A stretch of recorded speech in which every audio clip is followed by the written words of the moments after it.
So over the past few days, I've been having a lot of fun with ChatGPT, and what I'm trying to do is to create a clone of Spectral Editor, maybe not a full clone, but some features of it, using purely browser-based interface.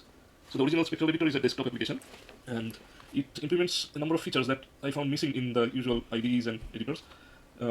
So there are things like inserting multimedia recordings, etc., and also highlighting bits of code at will, just so that it is easier to read. These are just temporary highlights that you can put, and it helps with the reading process. So the desktop one. Now I'll go to the browser one, where you can read. It has some features that help with reading. One of the features is choosing dyslexic fonts.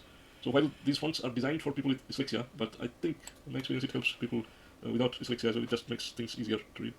So I'm going to choose the dyslexic font as the default font.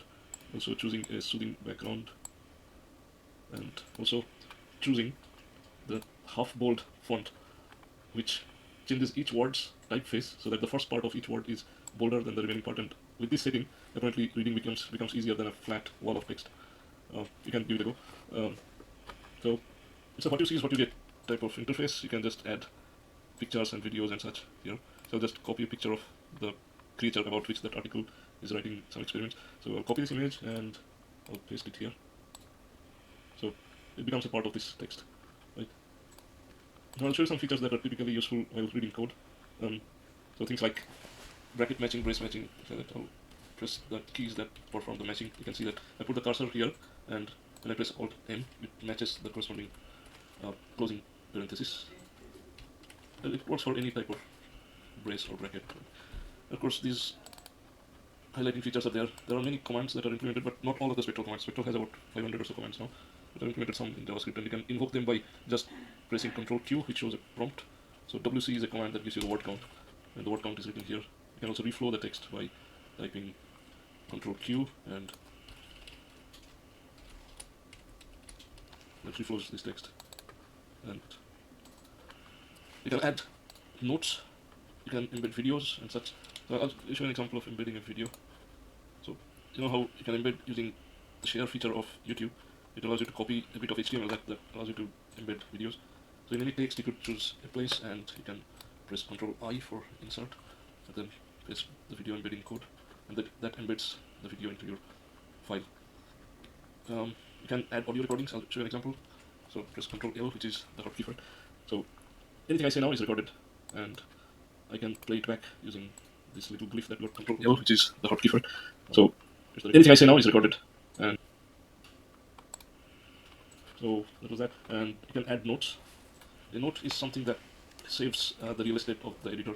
Maybe instead of putting this comment here, we want to put it in a note. So all we need to do is join and create a note. Put this here.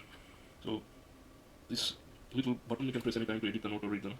It just saves screen real estate for the editor. So you might have a very large article about this code, and that won't take up actual screen space. That's easy. Or you can add hyperlinks. Say you want to add something here, saying that please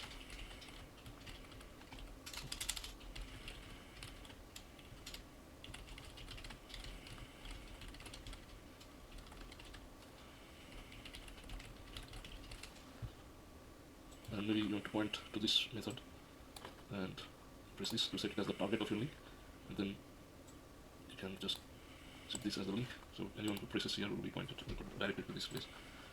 You can also put external hyperlinks. I'm not going into that, but that's quite straightforward. You can just put an external hyperlink, put an URL here,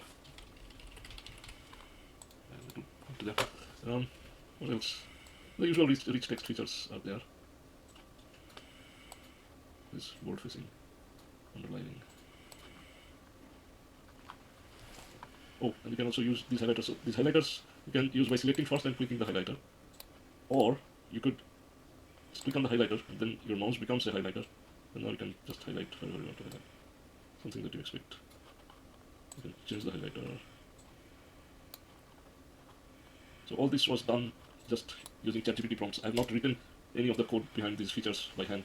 I just continuously ask ChatGPT to produce this for me.